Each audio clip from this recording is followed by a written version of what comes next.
So this week's E3 brought with it some new information on Hollow Knight. So let's have a quick breakdown of everything new we've learned about the game. They see your beauty, so frail and fine. They see your peace, woven of faith and toil. They forget your heart, bound in slumber and servitude. When you wake, they shall see your truth. A beast nature bare to all. From Farloom's Folly, by the conductor Romano. There's a lot of information to unpack from this, but basically what I'm getting from it is they took Hornet because she was beautiful and she was perfect and just amazing, but then they didn't realize, oh dang, she's actually terrifying. Her mother was Hera the Beast, and she's inherited that beast's nature. She is powerful and she is destructive. Later on, the Forge daughter refers to her as a pointy bug, and says that in such a way that seems like the pointy bugs are a higher race, a greater race than the rest of them. So it might be the case that once Hornet reaches the top of the Citadel, the highest level, all the bugs there are pointy, and while all the bugs beneath them, the non-pointy ones, are considered inferior. We also see a little more than the last trailer gave us. As Hornet is in the cage, it's clear there's kind of protective barrier on it that's keeping her weak and keeping her from breaking free. But then this white fly or something lands on it, and she is allowed to break free. Now, what this thing is, I'm not sure. It might have something to do with the White Lady who considered Hornet to be a daughter to her and thus wanted to save her from this imprisonment. Or it might have something to do with the gods or the divine beings of this kingdom of Farloom. Either way, it allows her to break free, and then she falls a very far distance down into Moss Grotto, the lowest level of Farloom. And she has to work her way back up, eventually reaching Deep Docks. And from there, she works her way up to the Citadel at the very top of this world, at the very top of Farloom.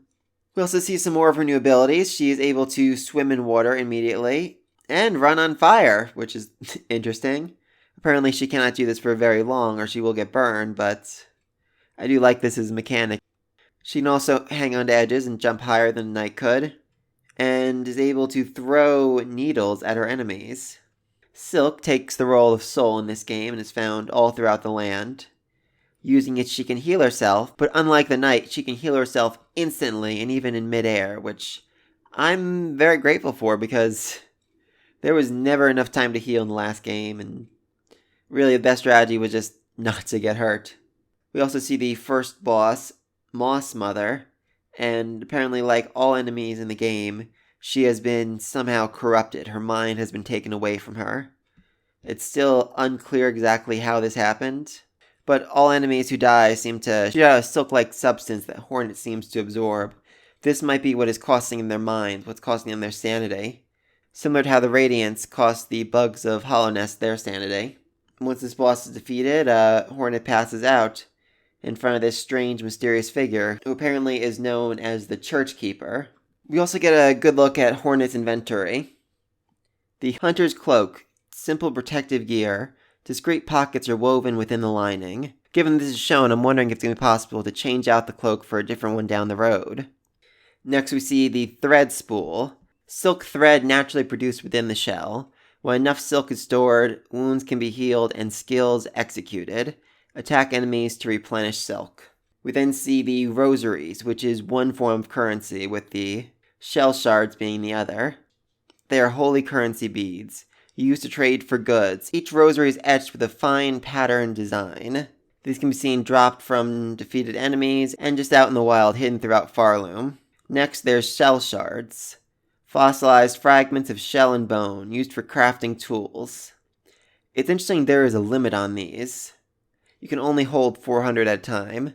It has also been said that you keep the shell shards when you die, but you lose the rosaries, unless you have a string to hold them together. I'm assuming that with a rosary string, you'll be able to hold on to your rosaries even after death, but they'll break after 1 or 2 uses, and you have to find new ones. We also get some interesting riddles. At the 7th bell toll, send 30 measures, 4 beats smoke rock, 8 beats sweet melt, market fealty all workers, and another one. At the 9th bell toll, send 20 measures, 2 beats smoke rock, 7 beats sweet smelt, market fealty all workers. No idea what this means at all. But if I had to guess, I assume that they are waiting for the bells to ring waiting for them to bring about salvation somehow. Also, interesting enough, Hornet talks. We were still used to having a silent protagonist in Hollow Knight. I kind of forget that they can actually talk sometimes. So from there, we get an interesting conversation between her and Forge Daughter. She speaks to the others, those who have been infected. She says they continue their work, but they have lost the ability to think critically, to even have a conversation. And what's more, Forge Daughter will apparently be of use in creating blades and traps for us, which I'm very excited about. We didn't see much of them in this demo. We saw a lot of them in the last trailer that was released. And apparently we need to bring her necessary materials and necessary currency, and she'll make them. I'm not sure if that currency is the rosaries or the fossil shells, but have to wait and see. Also, apparently Forge Daughter is a bit of an ass, because when we beat up her assistant, she laughs a lot. That's not a good sign. From there, we meet the next boss, Lace. And it's interesting that she refers to Hornet as a spider, given that her mother was leader of the Spider Kingdom. And she basically just offers to kill you and steal the life from within you, which is interesting. I said before that I thought they took Hornet because she was like beautiful and perfect, and they wanted to make her, I don't know, a concubine or a servant or something. But now I'm wondering if they just want to steal her life force. This power within her, the power of the Pale King and Hera, the Queen of the Beasts. It's hard to say. I do love Hornet here, though. If you are my foe, cease this prattle and raise your blade. Such a dramatic character. I'm very much looking forward to playing as her. So this battle goes on for quite a while, and like the other enemies, when she's defeated, she shoots out some kind of silk or something. But she doesn't die, she doesn't fall apart, she just manages to escape. Apparently by flying. Okay. And once she's defeated, we find this bell somehow twisted in this silk.